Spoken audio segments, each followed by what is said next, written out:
नमस्कार, आप देख रहे हैं न्यूज आपका। कल आपने देखा किस तरह से माओवादियों ने सुरक्षा बलों को नुकसान पहुंचाने के लिए पक्की सड़क में आईडी बम लगाया था, जिसे सुरक्षा बलों ने डिफ्यूज कर दिया। आज इस वीडियो में जानेंगे कि कैसे आईडी बम का पता किया जाता है, कैसे झारखंड में आईडी बम से निपटने के लिए जगुआर की बीडीएस टीम बनाई गई। आज आईडी बम से जुड़े कई चीज़ों के बारे में इस वीडियो में जानेंगे। 17 फरवरी को चाईबासा जिले के गुआ थाना क्षेत्र के रोआम रोड में गंगदा के पास एक सड़क में आईडी बम माओवादियों ने लगाया। चूंकि रोआम में एक बड़ा सीआरपीएफ कैंप है, यहां से सुरक्षा बल के जवान सर्च अभियान पर निकलते हैं। कई बार सुरक्षा बलों के बड़े बड़े वाहनों का आना जाना इन रास्तों में लगा रहता है। ऐसे में उनको नुकसान पहुंचाने के लिए 20 और 5 केजी के बम माओवादियों के द्वारा लगाए गए थे, क्योंकि माओवादी अपने मारे गए साथियों का बदला लेना चाहते हैं और काफ़ी बौखलाए हुए भी हैं। इसीलिए उन्होंने ऐसे कैंप के नज़दीक इस सड़क को चुना जहां से सुरक्षा बल के जवानों को नुकसान पहुंचाया जा सकता था।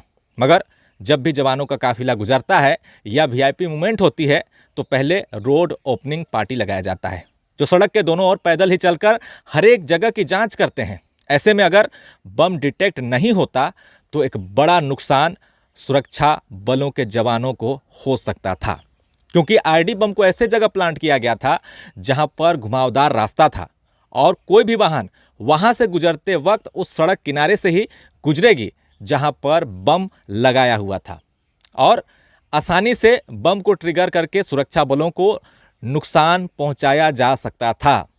माओवादी आईडी बनाने में काफ़ी एक्सपर्ट होते हैं। उससे ज़्यादा उसे किस जगह लगाना है, किस लोकेशन में लगाना है, तमाम तरह की शोध के बाद ही वो आईडी लगाते हैं। कई घटनाओं में माओवादी सड़क निर्माण के समय आईडी बम सड़कों में बिछा देते हैं, मगर ये जो आईडी था उसे सड़क के किनारे से लगाया गया था। चूँकि पतझड़ का मौसम है, ऐसे में सूखे पत्ते सड़क के दोनों छोर भर जाते हैं और बाहर से देखने से जरा भी अंदाज़ा कोई भी नहीं लगा पाएगा कि सड़क किनारे आईडी बम लगाया जा चुका है। आपको बता दें कि माओवादियों द्वारा हर साल गर्मियों के महीने में आक्रामक अभियान चलाया जाता है, जिसे टैक्टिकल काउंटर ऑफेंसिव कैंपेन यानी कि रणनीतिक जवाबी आक्रमण अभियान कहा जाता है। इस दौरान सुरक्षा बलों पर माओवादी हमला करते हैं और हमला करने की आशंका ज़्यादा बनी रहती है। अब चलिए जानते हैं कि आईडी बम का पता कैसे लगाया जाता है। आईडी बम को कई तरह से डिटेक्ट किया जाता है, जिसमें मुख्य रूप से कोलोमेट्रिक टेस्ट किट, डॉग की मदद से, एक्सरे मशीन से, प्रशिक्षित मधुमक्खियों से और अलग अलग डिटेक्शन मशीनों से विस्फोटकों का पता लगाया जाता है। कोलोमेट्रिक टेस्ट किट सबसे सरल और सबसे ज़्यादा इस्तेमाल किया जाने वाला तरीका है।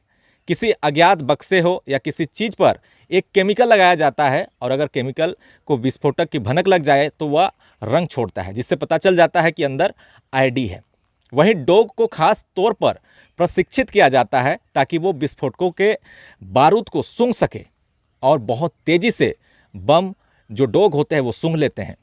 अलग अलग विस्फोटकों को ट्रेस और सिग्नेचर का पता लगाने के लिए भी अलग अलग तरीके की मशीनें बनाई गई हैं, जिसमें ion mobility spectrometry, mass spectrometry वगैरह, यानी कि कई तरह के मशीनों का भी इस्तेमाल बम का पता लगाने में किया जाता है।